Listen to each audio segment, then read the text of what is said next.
그날은 아침부터 비가 부슬부슬 내렸습니다. 그래서인지 택시를 호출하는 사람들이 많았어요. 출근 시간 내내 바쁘게 움직이다가 10시 반이 지나서야 좀 한산해졌습니다. 그래도 아침부터 매출이 잘 나와서 기분은 좋았어요. 새벽부터 움직인 터라 이번 손님까지만 태우고 이른 점심을 먹으러 갈 생각이었습니다. 그러다 길에서 한 남자를 태우게 됐습니다. 남자는 커다란 검은 우산을 쓰고 있었어요. 마침 손님을 태울 때 비가 거세게 내려서 얼굴을 자세히 보지 못했어요. 저는 손님이 탑승한 걸 확인하고 차를 출발시켰습니다. 그 사이 뒤에서 핸드폰 벨소리가 울렸습니다. 나야. 위치 잘 받았어. 그런데 목소리가 어딘지 모르게 낯익었습니다. 저는 백미러로 슬쩍 손님을 살폈어요. 야구 모자를 푹 눌러 쓴 데다가 마스크까지 쓰고 있어서 처음에는 누군지 알아보기 어려웠습니다. 그러다 특유의 둥근 눈매를 보고는 깜짝 놀랐어요. 택시에 탑승한 손님은 바로 예비 사위였습니다. 저는 아는 척을 하려다가 예비 사위가 통화 중이라는 걸 떠올리고는 입을 다물었습니다. 그 사이 예비 사위는 상대와 계속 통화를 이어갔어요. 장소는 확실한 거지? 혹시 몰라서 돈도 좀 챙겨오긴 했는데. 현금으로. 그런데 통화 내용이 심상치 않았습니다. 목소리를 낮춰 이야기했지만 택시 안이 워낙 조용해서 제 귀에도 생생히 들렸어요. 회사에는 대충 둘러댔어. 내가 여기 가는 거? 아무도 모르지. 그러면서 사위는 한참 동안 더 통화를 이어갔습니다. 그 사이 택시는 어느덧 목적지에 가까워져 있었어요. 그러자 사위는 다시 연락하겠다고 말하고는 전화를 끊었습니다. 저는 사위의 통화가 끝난 후에도 아는 척하지 않았어요. 그제야 뭔가 이상하다는 걸 깨달았거든요. 통화의 내용도 그렇거니와 사위의 복장도 심상치 않았습니다. 검은 후드 점퍼에 검은 모자, 검은 마스크까지 어딘지 신원을 감추려는 복장 같았어요. 사위는 그때까지 제 정체를 눈치채지 못한 듯 했어요. 그보다는 다른 데 정신이 팔려 있는 것 같았습니다. 기사님, 좀 더 안쪽으로 들어가 주실 수 있을까요? 네. 저는 사위가 행여 제 목소리를 듣고 정체를 알아차릴까봐 일부러 단답식으로 대답했습니다. 저 건물 끼고 왼쪽으로 들어가 주시겠어요? 그 다음엔 오른쪽으로 가주세요. 사위의 지시에 따라 택시는 점점 골목 안쪽으로 이동했습니다. 오래된 건물이 밀집한 곳이었는데 대부분의 상가가 텅 비어 있어서 어딘지 모르게 스산했습니다. 여기에 비까지 내리니 더욱 으스스했어요.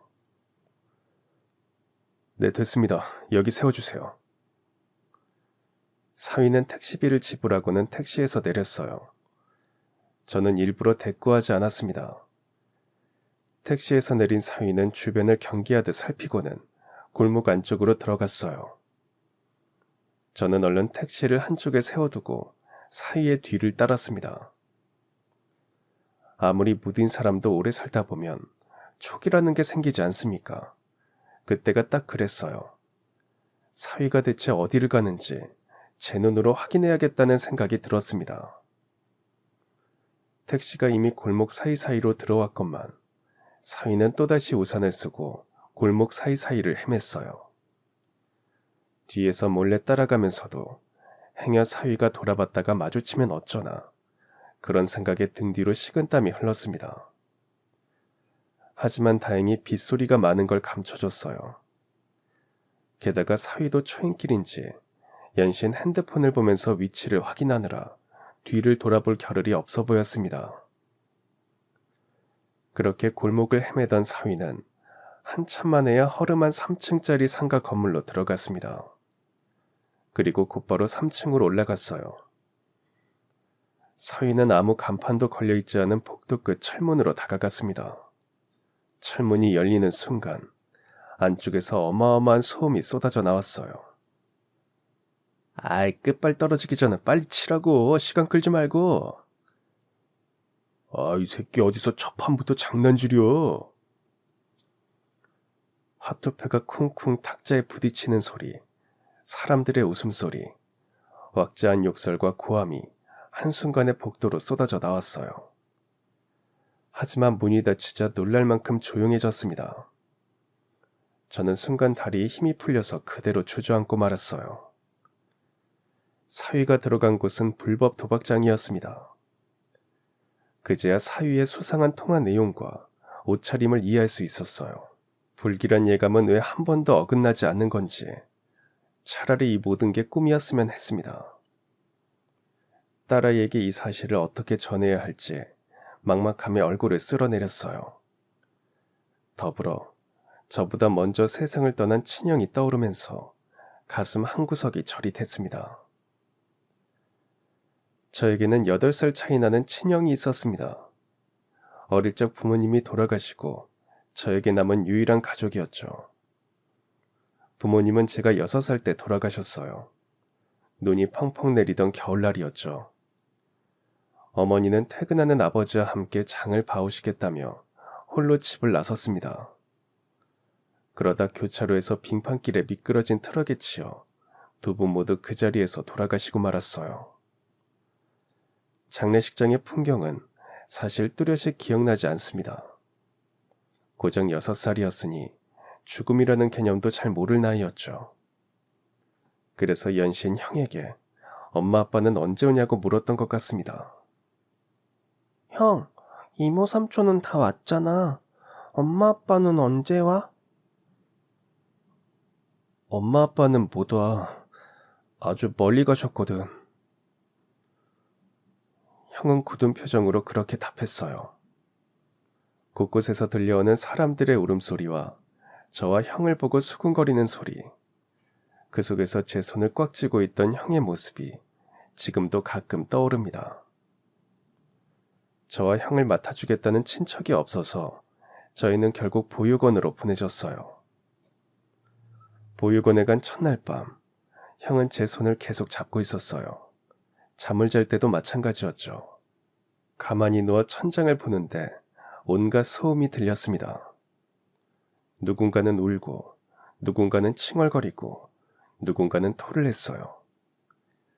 그 소리를 들으면서 알 수 없는 쾌쾌한 냄새를 맡으면서 첫날 밤을 꼴딱 샜습니다.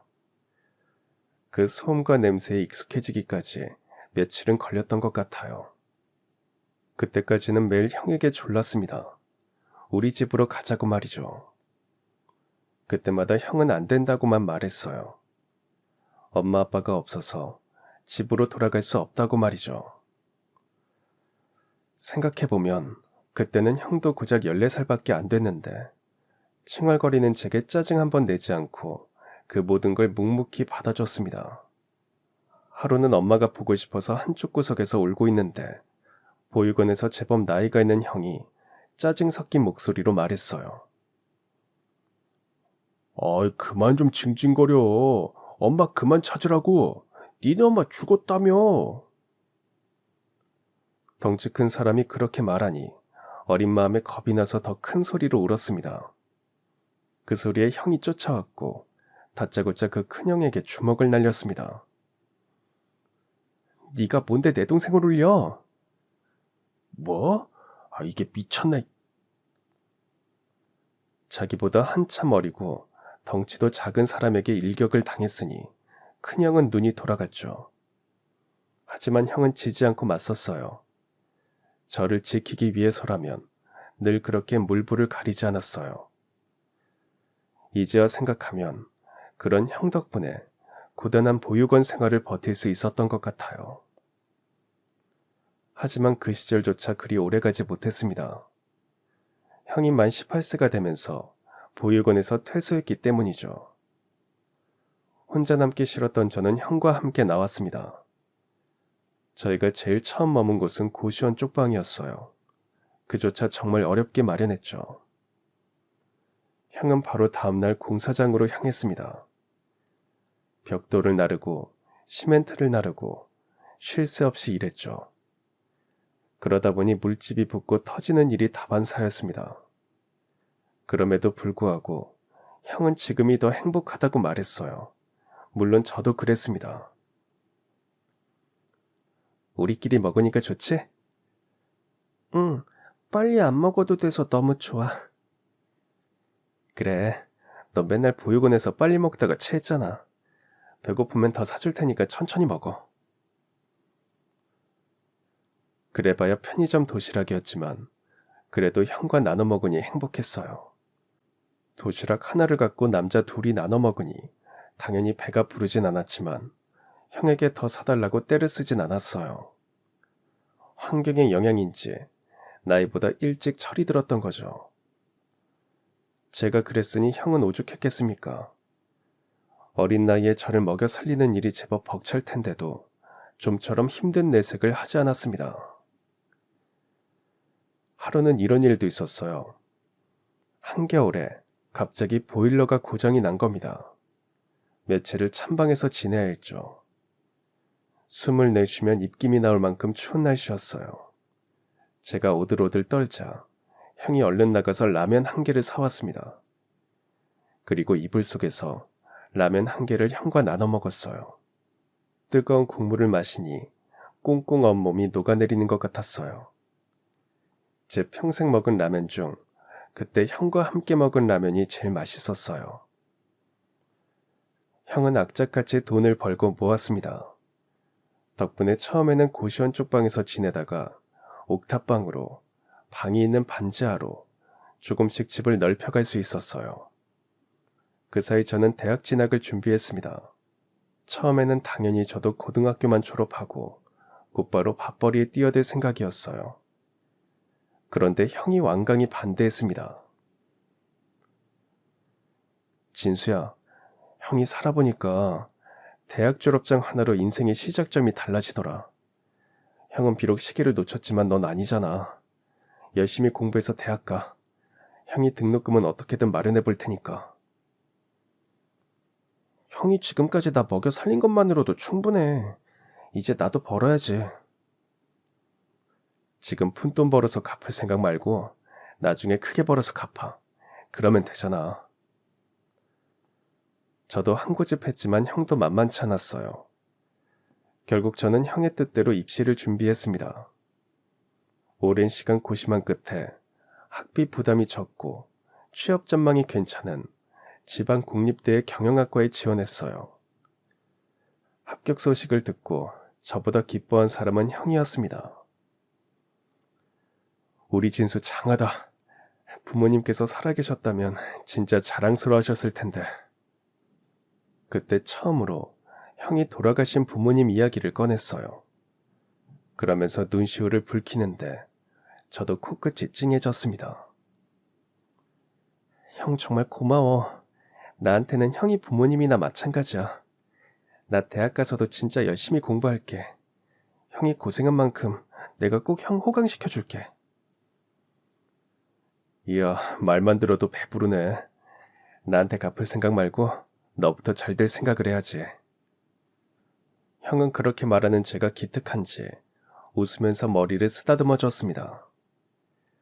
학교까지 통학을 하기에는 거리가 너무 멀어서 자연스럽게 집에서 나와 기숙사 생활을 하게 됐습니다.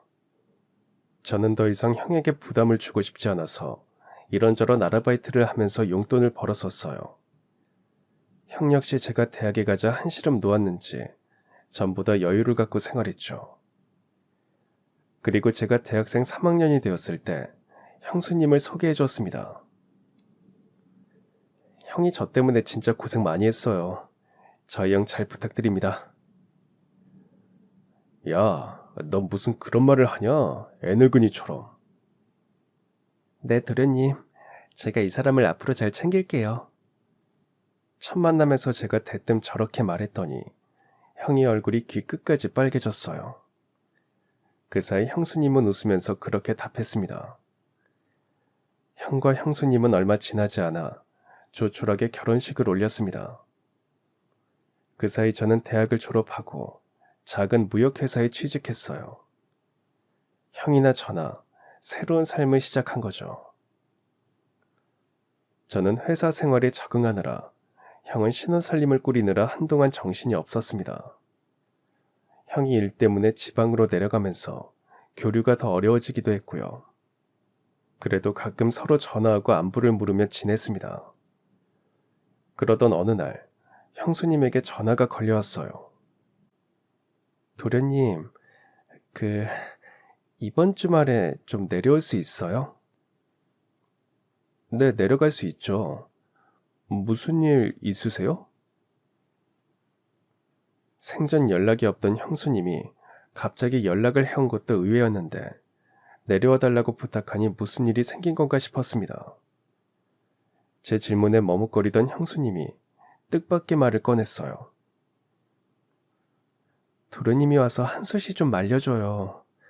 한수 씨가 아무래도 도박에 빠진 것 같아요. 상상도 못한 답변에 한동안 말을 잇지 못하다가 알았다고 하고 전화를 끊었습니다. 형이 도박에 빠지다니 형수님의 말을 믿을 수 없었어요. 저는 주말이 되자마자 일찌감치 첫 차를 타고 형의 집으로 향했습니다. 형은 아침 일찍부터 찾아온 저를 보고 깜짝 놀랐어요. 아무래도 형수님이 제가 온다는 말을 따로 하지 않은 것 같았어요. 형은 평소와 크게 다르지 않았어요. 저희 셋은 근처 국밥집에서 아침을 먹었습니다. 그러고 집에 돌아왔는데 점심 무렵부터 형이 안절부절 못하는 게 눈에 보였어요. 진수야, 얼마나 있다 갈 거야? 도련님 오랜만에 내려오셨잖아. 하룻밤 자고 내일 가요. 형의 물음에 형수님이 먼저 답했어요. 저는 얼른 형수님의 말에 맞장구를 쳤습니다. 별다른 일정은 없어서 내일 올라가도 돼? 뭘 내일 가. 그냥 오늘 가. 저녁에 약속이 있어서 그래. 여보, 그래도 오랜만에 도련님 왔는데 약속 좀 미루면 안 돼? 저번 주에도 갔잖아. 아이, 어떻게 미뤄? 벌써 사람들 다 모여 있다는데. 형수님의 말에 형이 버럭 짜증을 냈습니다. 어지간하면 큰 소리를 내지 않는 형이 저런 모습을 보이니 저도 놀랐어요. 그 사이 형은 결심을 굳혔는지 주섬주섬 옷을 챙겨 입기 시작했습니다. 그럼 내일 가. 난 잠깐 나갔다 올게. 어디 가는데? 그냥 회사 사람들 잠깐 만나러 가. 회사 사람을 주말에 왜 만나? 같이 취미생활 좀 하려고. 암튼 집에 있어. 이따 저녁에 올 테니까. 형은 그렇게 말하고는 서둘러 집을 나섰어요. 제가 오면 하룻밤 자고 가라고 말리는 건 늘 형이었습니다. 오랜만에 형 집에 왔는데 맛있는 것도 먹고 푹 쉬다 가라면서 말이죠. 그런 형이 저만 두고 휙 나가버리다니 제 눈으로 보고도 믿기지 않았습니다. 저 사람 도박판 간 거예요. 도박판이요? 직장 옮기고 거기서 회사 사람들이랑 내기 화투를 좀 쳤나 봐요. 처음엔 재미로 한 것 같은데 점점 판이 커지더니 언젠가부터 주말마다 모여서 도박판을 전전하고 다니는 모양이에요.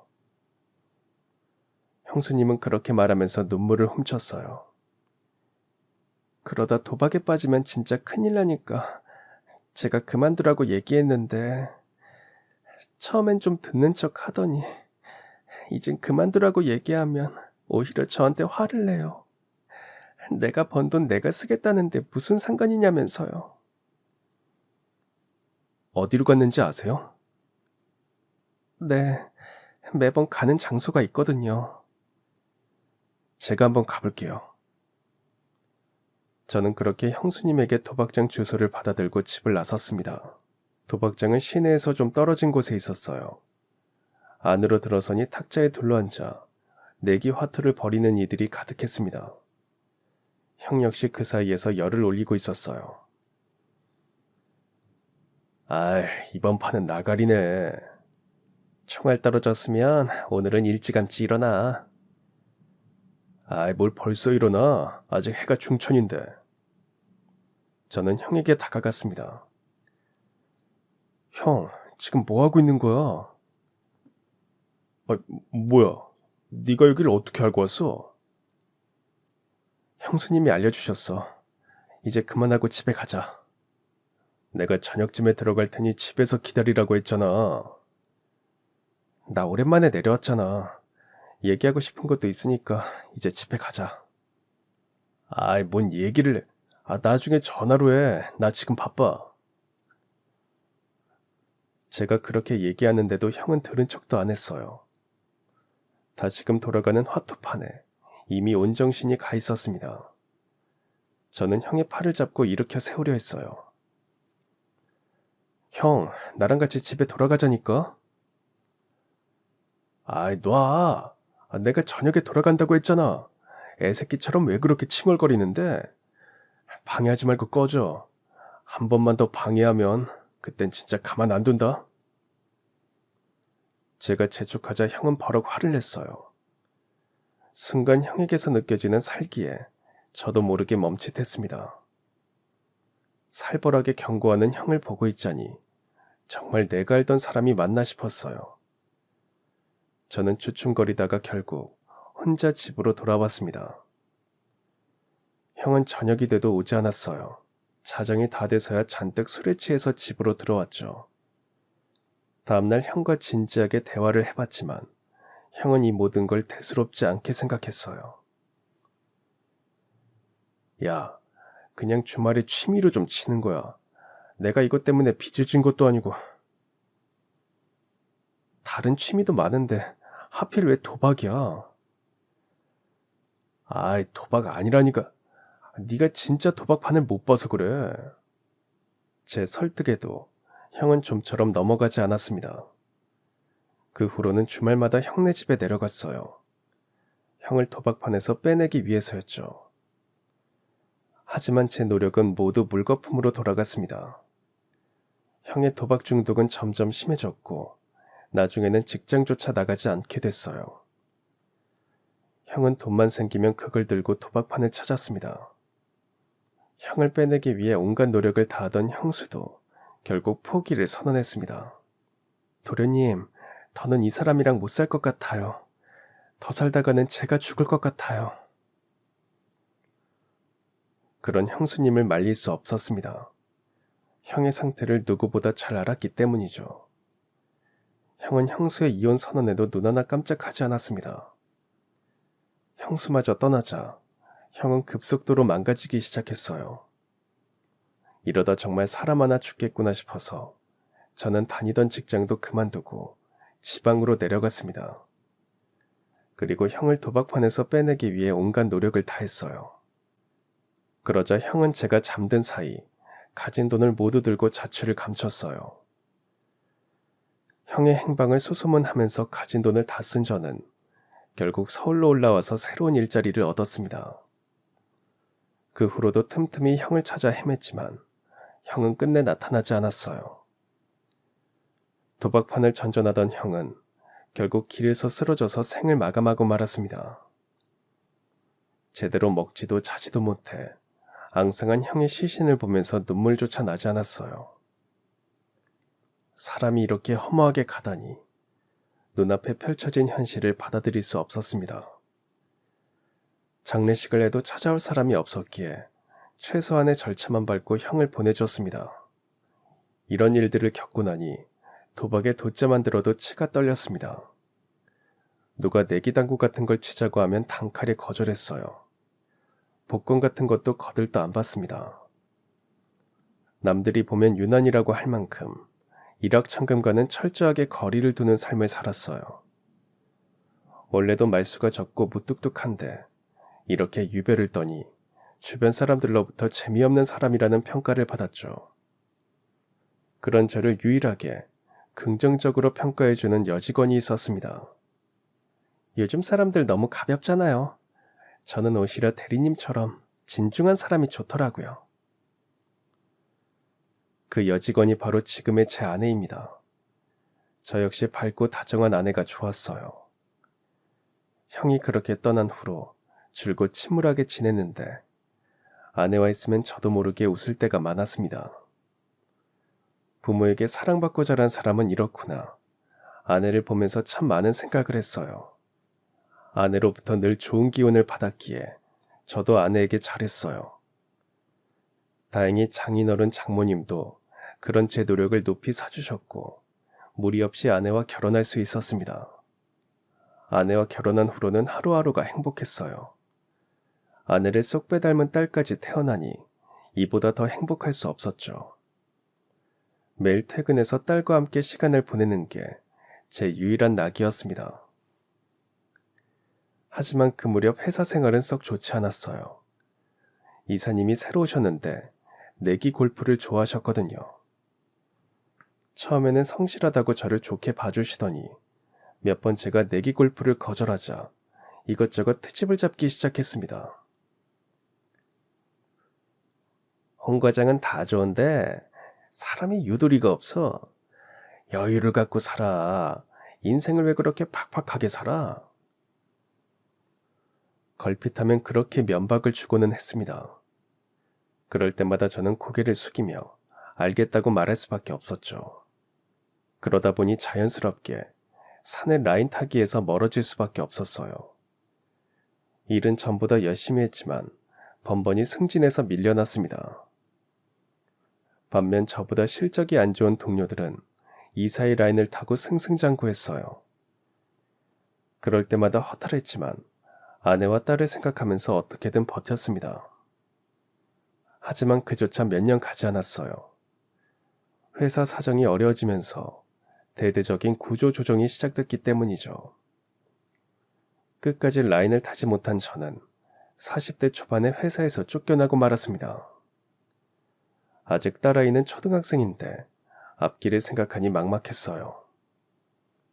정말 내가 너무 유도리 없이 굴었나? 한숨도 나왔고요.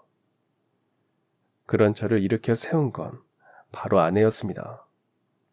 요즘엔 정년이 빨라져서 아무리 오래 버텨도 50 넘기기 힘들대. 당신은 조금 더 일찍 새 출발한다고 생각하면 되지. 아내의 응원에 힘입어 저는 새로운 일자리를 알아보기 시작했습니다. 하지만 어디를 가든 나이가 걸렸어요. 40대 초반이니 경력직으로 들어가야 하는데 당시에는 제가 일하는 업계 자체가 어려워서 TO 자체가 없었어요. 아예 새로운 일을 시작하자니 나이 때문에 받아주는 곳이 없었습니다. 그때 장인어른께서 도움을 주셨어요. 자네, 택시를 해보는 건 어떤가? 이게 개인 면허 구하기가 어려워서 그렇지. 면허만 있으면 정년도 없고 지금부터 쭉 일하기 좋을 걸세. 장인어른 역시 그 나이 때까지 택시기사 일을 하고 계셨어요. 저는 장인어른의 추천으로 택시운전 자격 시험을 받고 장인어른의 소개로 택시회사에 들어갔습니다. 영업용 차량을 5년 이상 무사고로 운전해야 개인 택시 기사 자격이 주어졌기 때문이죠. 그 5년 동안은 수입이 많이 줄었지만 아내가 알뜰하게 살림을 꾸린 덕에 딸을 키우면서 얼마간 저축도 할 수 있었습니다. 그리고 5년이 지난 후에는 장인어른의 소개로 개인 택시 면허까지 취득하게 됐어요. 그 사이 딸은 무럭무럭 자라 어느덧 고등학생이 되었습니다. 사춘기가 오면 아빠와 대화도 잘 안 한다는데 우리 딸은 달랐어요. 제가 일을 마치고 돌아오면 저를 붙들고 그날 일을 미주알고주알 떠들기 바빴습니다. 말주변이 없는 저는 그저 딸의 말을 귀 기울여 들어줬습니다. 딸은 자신의 이야기를 들어주는 걸 매우 좋아했어요. 아빠는 이래서 좋아. 엄마는 있잖아. 내가 좀만 말하면 그건 네가 잘못했다. 그렇게 말하면 안 된다. 잔소리부터 한다니까. 어디서 누가 엄마 흉을 보는 것 같은데 누구지? 딸이 그렇게 말하면 아내가 눈을 흘기고는 했어요. 저는 그 모습을 보면서 그저 허허 웃을 따름이었죠. 대학에 들어간 딸은 열심히 노력한 끝에 원하는 직장에 들어갔습니다. 첫 월급을 받았다면서 저와 아내에게 밥을 한 끼 사줬는데 그 밥을 먹고 있자니 이제 정말 다 컸구나 그런 생각이 들더군요.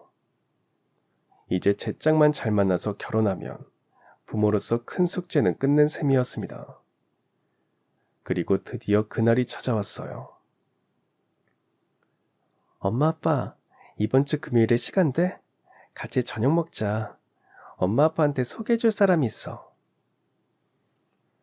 딸에게 남자친구가 있는지 몰랐던 저와 아내는 깜짝 놀랐습니다. 알고 보니 벌써 1년째 사귀고 있다고 했어요. 몇 살인데 뭐 하는 사람이야? 나보다 2살 많고 작은 사업체를 하나 운영하고 있어. 딸보다 2살 많다면 겨우 30대 초반인데 벌써 자기 사업을 하고 있다니. 표현은 안 했지만 사돈댁이 조금 사는 집인가 싶었습니다. 집안이 너무 차이나도 좋지 않을 텐데 그런 걱정을 하면서 예비 사이를 만날 날을 기다렸어요. 일주일 뒤 드디어 예비 사이가 저희 집으로 인사를 왔습니다. 예비 사이는 키도 크고 인상도 서글서글하고 인사성도 밝았습니다. 택시기사를 하다 보면 다양한 사람을 만나는데 아주 사소한 행동에서 그 사람이 드러나고는 합니다. 예를 들면 문을 어떻게 열고 닫는지, 택시에 어떤 자세로 앉아있는지 등에서 말이죠. 그런 점에서 예비 사이는 배려가 몸에 밴 타입이었습니다. 상이 차려지기 전에 주방에 가서 자신이 도울 것 없는지 정중히 묻고 자연스럽게 상 차리는 걸 도왔거든요. 아내도 그런 예비 사이를 칭찬했습니다. 요즘 이렇게 배려심 깊은 사람이 잘 없는데 형제가 많은가 봐요. 배려와 양보가 몸에 밴 사위를 보면서 저도 비슷한 생각을 했습니다. 요즘은 외동 아니면 형제가 하나밖에 없는 경우가 많으니까요. 그런데 예비 사위의 입에서 뜻밖의 대답이 나왔습니다. 네, 챙겨야 할 동생들이 좀 많습니다. 피가 섞이진 않았지만요. 그게 무슨 소리예요? 어릴 때 부모님이 사고로 돌아가시고 줄곧 보육원에서 자랐거든요. 그러면서 동생들이 많이 생겼습니다. 사위는 웃으면서 이야기했지만 저와 아내는 내심 당황했습니다. 특히 제 동요가 컸어요. 저 역시 보육원에서 자랐지만 내 딸만큼은 제대로 된 가정에서 사랑받고 자란 사람과 맺어지기를 바랬거든요. 물론 부모의 욕심이죠. 그래도 아쉬움이 남는 건 어쩔 수 없었습니다. 그래서인지 식사 자리에서 저는 별다른 말을 하지 않았습니다. 아내와 딸은 제가 평소에도 말수가 적으니 의식하지 않고 화기애애하게 대화를 이어갔어요. 사업을 한다고 들었는데 무슨 사업이에요? 중소형 건물이나 사무실, 공공시설 같은 곳에 청소, 소독, 보수, 방역 서비스를 제공하고 있어요. 젊은 사람이 사업체를 꾸리다니 대단하네요. 실은 목마른 사람이 우물을 팠다고 볼 수 있죠. 그게 무슨 소리예요? 보육원에서 나와서 제대로 된 일자리 잡는 게 쉽지 않더라고요. 동생들도 마찬가지였고요. 그래서 동생들을 위한 일자리를 만든다는 생각으로 사업을 구상하게 됐어요. 대단하네요. 아닙니다. 아내의 감탄에 사위는 웃으면서 답했어요. 사위의 회사는 보육원 청년들이 주축이 되어 돌아가고 있는 듯 했습니다. 각자 기술을 익히고 프리랜서처럼 일하다가 정직원으로 전환되는 구조라고 하더군요. 이제 막 보육원에서 나와서 거처를 마련하기 힘든 직원에게는 원룸까지 제공해준다고 했습니다.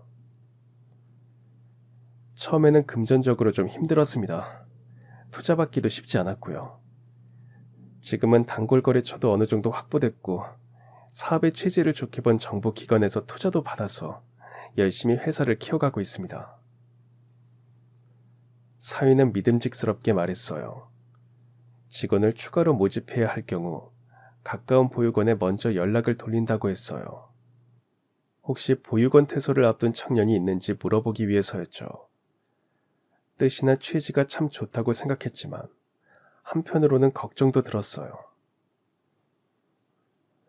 직원들 관리는 잘 되는 편인가? 아무래도 젊은 사람들만 있으면 통제하기가 쉽지 않을 텐데.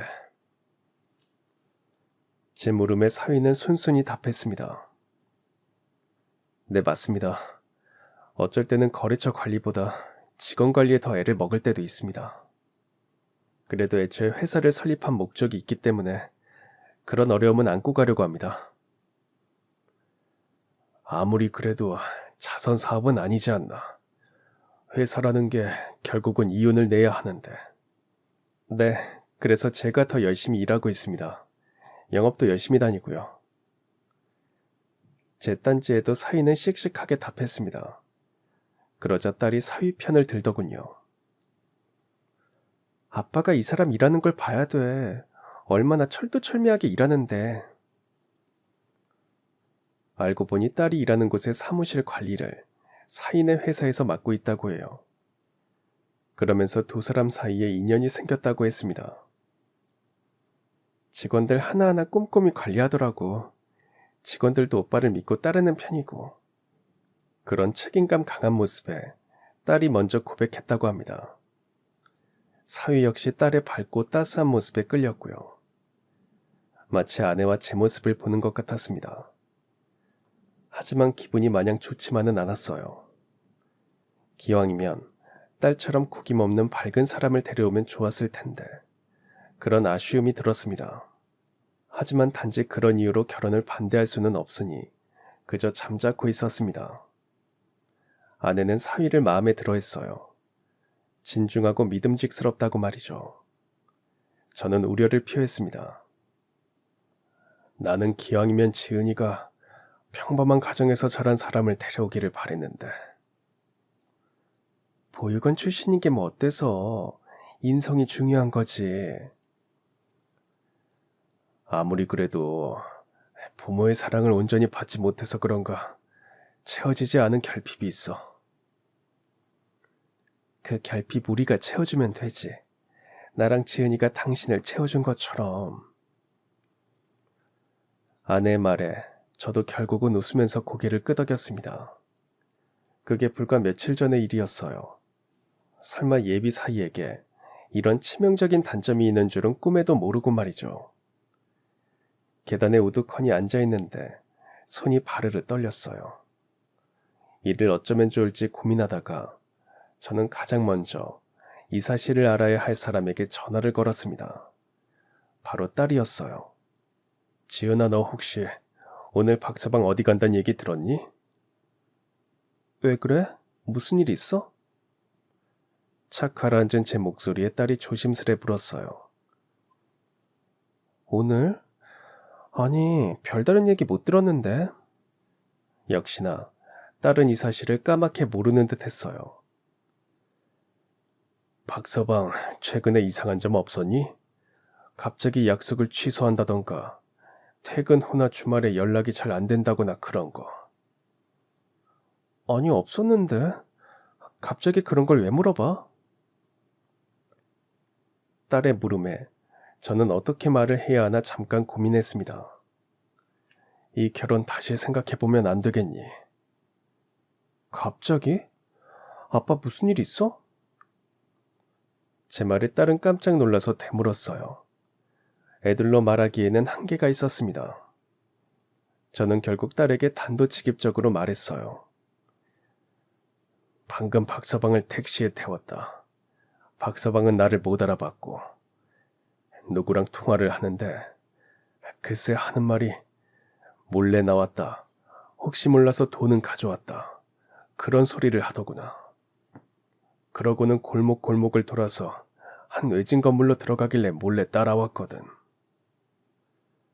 어느덧 딸은 숨죽이고 제 이야기를 듣고 있었어요. 저는 얕게 한숨을 내쉬고는 본론을 말했습니다. 아무래도 박서방이 불법 도박에 손을 대고 있는 것 같다. 뭐? 불법 도박? 딸 역시 전혀 예상치 못한 내용이었는지 깜짝 놀라서 되물었어요. 그게 진짜야? 그래, 박서방이 불법 도박장에 들어가는 걸 아빠 눈으로 똑똑히 봤어. 설마, 그럴 리가 없는데. 딸은 혼란에 빠진 듯 그렇게 중얼거렸어요. 딸의 마음도 이해는 갔습니다. 1년 넘게 만났고 하물며 결혼을 약속한 상대에게 그런 비밀이 있을 줄은 꿈에도 몰랐을 겁니다. 저는 딸이 너무 상처받지 않기를 바라면서 조심스레 말을 이어갔어요. 박서방을 위해서라도 신고를 하는 게 나을 것 같다. 이런 건 초창기에 빨리 뿌리 뽑아야 해. 아빠가 다 겪어봐서 하는 소리야. 그리고 결혼은 다시 생각해보자. 도박 중도 이거 절대 쉽게 못 끊는다. 죽어서야 끊을 수 있는 게 도박 중독이야. 죽은 형을 떠올리며 저는 단호하게 말했어요.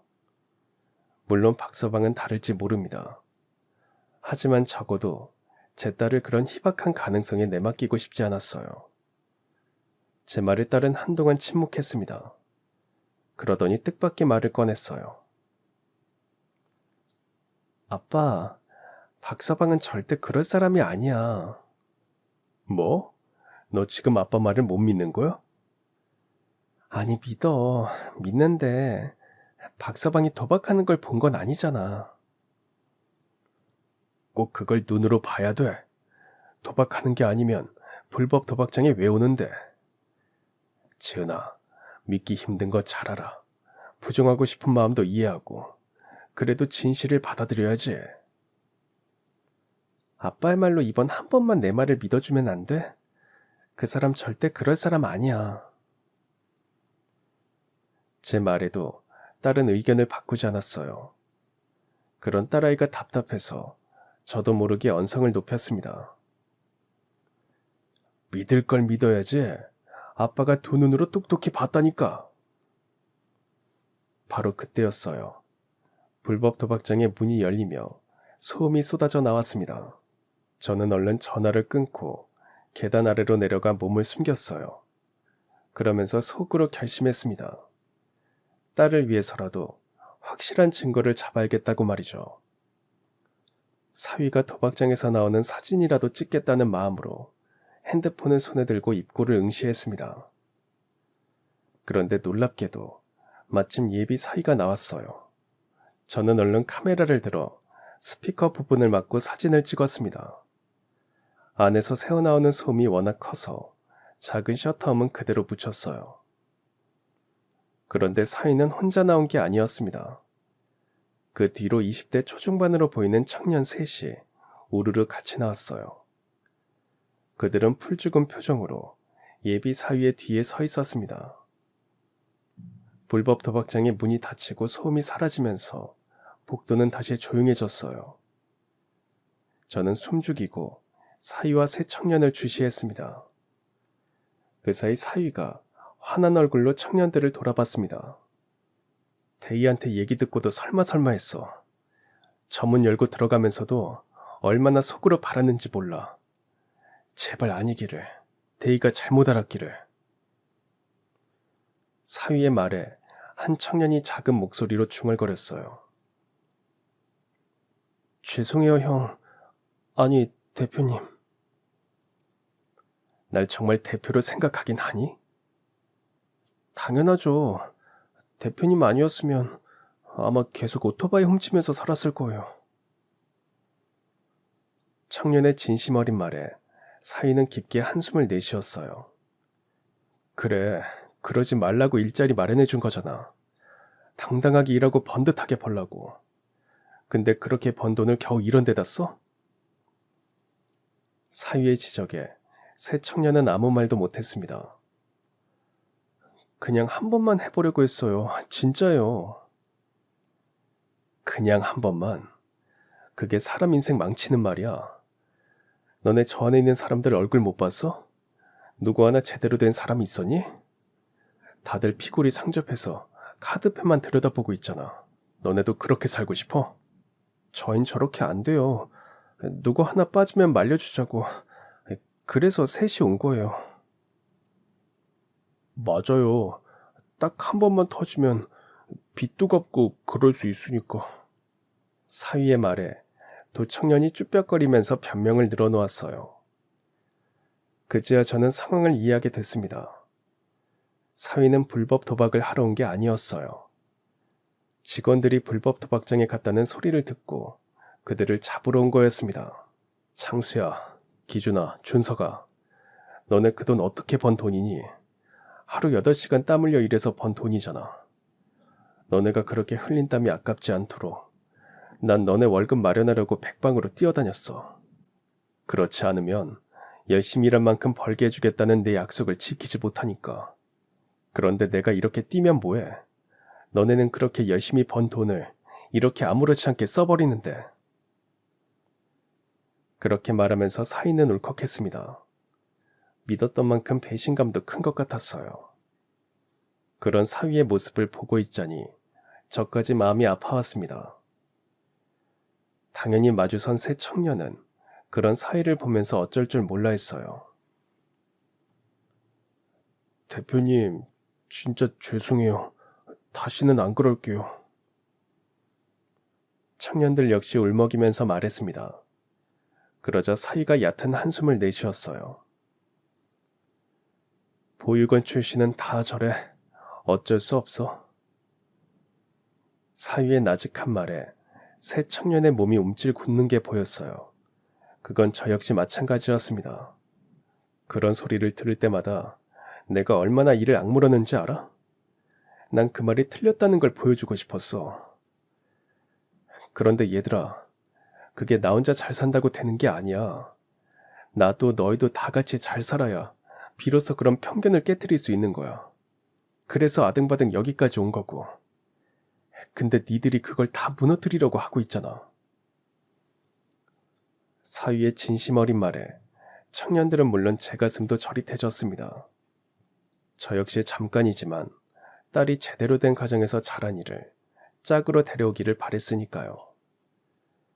보육원에서 자란 저조차 그런 생각을 갖고 있으니 말 다 했죠. 왜 사위가 그런 회사를 설립하고 운영하는지 이제야 이해할 수 있었습니다. 사위의 진심 어린 말에 청년들은 어느새 훌쩍거리기 시작했어요. 죄송해요. 저희가 생각이 짧았어요. 다시는 이런 데 오지 않을게요. 훌쩍거리는 청년들을 사위는 속상한 표정으로 바라봤습니다. 그러다 가만히 그 셋을 다독여줬어요. 우리 회사에서 일하는 다른 직원들을 위해서라도 보육원 퇴소하고 사회에 첫 발을 내디딜 수많은 아이들을 위해서라도 우리 이러지 말자, 응? 네, 알겠습니다, 대표님. 그리고 회사 대표로서도 경고하는데 한 번만 더 이런 곳 오면 그때는 정말 끝이야, 알았지? 네, 명심할게요. 사위는 결국 청년들을 다독여서 아래로 내려왔어요. 저는 그 전에 먼저 건물에서 나왔습니다. 일단 택시로 돌아와 앉아있는데 호출이 들어왔어요. 아주 가까운 거리의 호출이었습니다. 아마도 사위가 청년들을 태워서 돌아가기 위해 택시를 부른 듯 했어요. 저는 망설이다가 사위가 있는 곳으로 향했습니다. 사위는 제 얼굴을 보고 깜짝 놀랐어요. 장인어른, 어떻게 여기를... 저 친구들 회사에 데려가려는 거지. 네, 맞습니다. 일단 출발하지. 저는 말없이 차를 출발시켰습니다. 뒤에 앉은 청년들은 제가 사위의 장인이라는 얘기를 듣고 입을 꼭 다물고 있었어요. 그렇게 택시는 침묵 속에 사위의 회사에 도착했습니다. 자네는 잠깐 나랑 얘기 좀 할 수 있겠나? 청년들이 내린 후 제가 먼저 말을 꺼냈어요. 사위는 흔쾌히 동의했습니다. 저는 사위를 태우고 가까운 식당으로 향했어요. 평소 제가 즐겨가던 곳이었습니다. 식사 아직 안 했지? 내가 살 테니 한 끼 먹고 들어가게. 감사합니다. 사위는 얼떨떨한 표정으로 식탁 위에 차려진 음식을 봤어요. 추어탕과 함께 한 상 가득 정갈한 반찬들이 차려져 있었습니다. 속이 헛헛할 때 내가 자주 찾는 곳이네. 정말 맛있네요. 감사합니다. 그래, 천천히 먹게. 사위와 저는 조용히 식사를 마쳤습니다. 저는 믹스 커피를 2잔 빼들고 가게 앞에 마련된 벤치에 앉았어요. 사위는 제 옆에 앉아서 제가 건네는 커피를 받아들었습니다. 자네에게 진심으로 사과해야 할 것 같네. 네? 사과라뇨? 제 갑작스런 말에 사위는 깜짝 놀라서 저를 바라봤어요. 실은 오늘 오전에 자네가 불법 도박장으로 갈 때 내 택시를 탔었네. 네. 저도 갈 때는 몰랐습니다만 도박장에서 나와서 다시 장인어른 택시를 탔을 때 알았습니다. 오전에 탄 택시와 같은 택시라는 걸요. 그래, 나는 자네를 알아봤네. 그래서 아는 척을 하려다가 자네가 통화하는 내용이 심상치 않아서 잠자코 있었네. 그러다 자네 뒤까지 몰래 밟게 됐고. 그러셨군요. 처음에는 오해를 했다네. 자네가 불법 도박을 하는 줄 알았지. 그러실 수 있죠. 이해합니다. 사위는 다행히 기분 나빠하거나 불쾌하게 생각하지 않았습니다. 자네가 동생들에게 하는 말도 들었다네. 그리고 진심으로 반성하게 됐어. 실은 나도 부모님이 어릴 때 돌아가시고 보육원에서 자랐거든. 생각지 못한 이야기에 사위는 깜짝 놀라서 저를 바라봤어요. 전혀 몰랐습니다. 지은이도 그런 얘기는 없었고요. 뭐 좋은 이야기는 아니니까. 그런데 자네 얘기를 듣고 보니 딱히 숨길 이야기도 아니었던 것 같아. 장인어른, 보육원에서 자란 나부터도 지은이가 자네를 데려왔을 때 보육원 출신이라 아쉬움을 느꼈다네.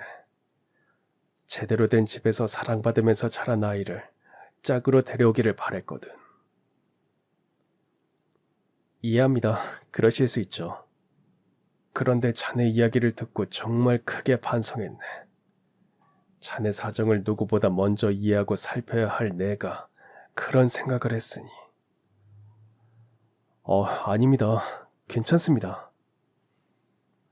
저는 사위의 손을 잡았어요.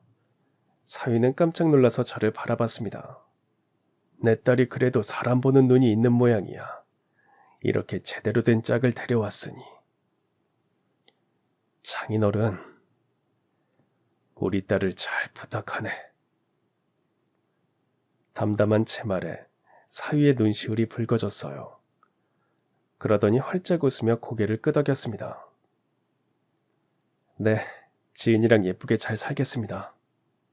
그 일 이후 저 역시 딸의 결혼을 적극적으로 지지하게 되었습니다. 딸과 사위는 모두의 축복 속에 결혼식을 올렸고 저희 집 가까운 곳에 신혼집을 구했습니다. 그러다 보니 자주 왕래하게 되었죠.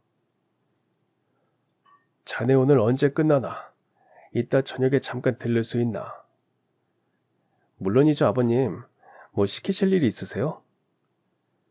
아니, 오늘 마침 유명한 장어집 근처를 가게 돼서 자네 먹이려고 포장 좀 해왔네. 감사합니다. 저도 장인어른께 드릴 게 있었는데 마침 잘 됐네요. 퇴근하고 지은이랑 같이 가겠습니다. 저와 사이는 누구보다 친하게 지내고 있습니다. 어디서 좋은 것만 생기면 서로 주려고 야단이니 아내와 딸이 질투할 정도가 되었죠. 가끔은 아내가 딸을 시집 보낸 게 아니라 아들을 하나 드린 것 같다고 하는데 그 말이 딱 맞는 것 같습니다. 저 역시 든든한 아들이 하나 생긴 것 같아 딸 내외만 봐도 흐뭇하게 미소가 지어지고는 한답니다. 오늘의 사연은 제 반성문이기도 하고 사회를 위한 응원의 메시지이기도 합니다. 지금도 사회적 편견을 깨기 위해 열심히 노력하고 있을 사위를 위해 사연을 보냅니다. 긴 이야기 들어주셔서 감사합니다. 그럼 지금까지 사연 들어주셔서 감사합니다. 사연이 재밌으셨다면 구독과 좋아요 부탁드려요. 감사합니다. 안녕히 계세요.